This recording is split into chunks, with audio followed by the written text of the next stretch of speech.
ஆச்சி மசாலா. எந்த சமையலும் ருசி தேடும் ரகசியம் 20 ரூபாய். லயன் சாக்லேட்ஸ்ல பாதாம், டேட்ஸ், சாக்லேட் மூணும் இருக்கு. ருசிக்கு சாக்லேட், அயன் சத்துக்கு டேட்ஸ், புரோட்டீனுக்கு பாதாம். தாத்தா ரொம்ப டெலிஷியஸா இருக்கு. Line choco dates.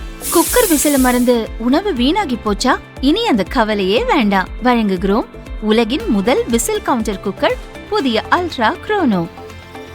அல்ட்ரா என்றால் ஆரோக்கியம். சட்டசபை தேர்தலில் பெரம்பூர் தொகுதியில் முதல்வர் விஜய் வெற்றி பெற்றதை எதிர்த்து திமுக வேட்பாளர் ஆர்.டி. சேகர் உள்ளிட்டோர் தேர்தல் வழக்கு தொடர்ந்திருந்தனர். அதேபோல் திருச்சி கிழக்கு தொகுதியில் முதல்வர் விஜய் வெற்றி பெற்றதை எதிர்த்து திமுக வேட்பாளர் இனிகோ இருதயராஜும் தேர்தல் வழக்கு தொடர்ந்திருந்தார். இந்த வழக்குகள் நீதிபதி வி. லட்சுமி நாராயணன் முன்பு இன்று விசாரணைக்கு வந்தன. அப்போது தேர்தல் வழக்குகளை நிராகரிக்க கோரி மனு தாக்கல் செய்ய இருப்பதாகவும் அதற்கு 2 வார கால அவகாசம் வேண்டுமென்றும் முதல்வர் விஜய் தரப்பில் கோரிக்கை வைக்கப்பட்டது.